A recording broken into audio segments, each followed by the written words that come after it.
Parshat Naso, always coming right after Chag HaShavuot, really I think has a beautiful message. Naso Rosh, counting, taking senses of Klal Yisrael is always mentioned. Ki tisa et Rosh Bnei Yisrael, lifting the heads of Klal Yisrael is the verbiage used for counting Jews.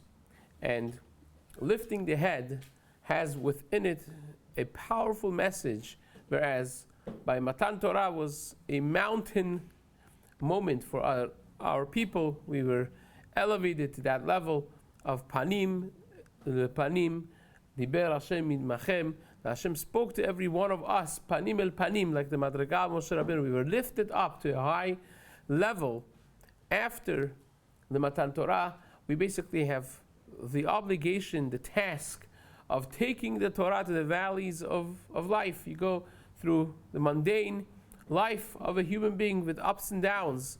And the Isru Chag, Maran Chida writes the Isru Chag of Chag HaShavuot, in Moreh Be'etzbah he writes this, is a holier day than the regular Isru Chag by any other Yom Tov. Perhaps one understanding, aside from the Sfeika Yoma, is because we are now Isru Chag, the binding of what the energy of the Chag is, of Matan Torah, we are now accepting that, bringing it to our daily life, to hold our heads up, Naso et Rosh, that we are now elevated people, living a different life, a person that has Torah and a person that does not. They are completely different lives. And that's Naso et Rosh. You count to the degree that you are able to hold your head up, recognizing that we are Avdei Hashem. We are people whose lives are defined by HaKadosh Baruch Hu's Torah. Walking away from Har Sinai, we are carrying the Torah with us. It's not that we are just we experienced Matan Torah and then that's it.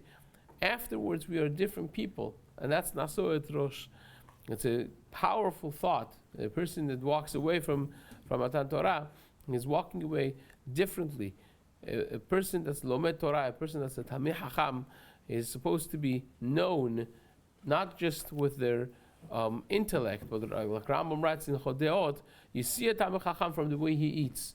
You see a Tameh Chacham from the way he carries himself, from the way he talks to people, the language, the tone of voice, the choice of words, and the way he handles it. That's where you see a Tameh Chacham. The Malbush of Tameh Chacham is different. The way they speak, they handle in business is different.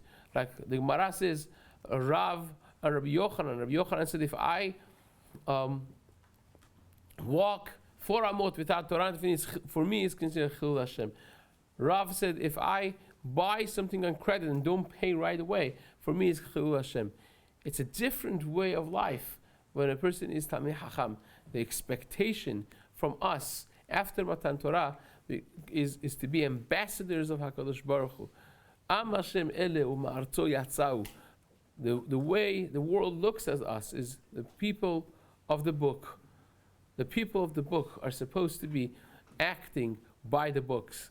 And that's something that we take away as we walk away from Chag HaShavuot in Isru Chag, going to Parshat Naso et Rosh, holding our heads up, acting differently, acting like Bnei Torah, like people that have been altered by the Torah, not just that they went through the Torah, but the Torah has gone through them and changed and altered them for better people, for people who are seriously the Avdei Hashem, Avdi Ata Yisrael, Asher B'chai Et B'ar. Hashem says, you are my servants that I am proud of, B'ezrat Hashem, for all of us. Amen.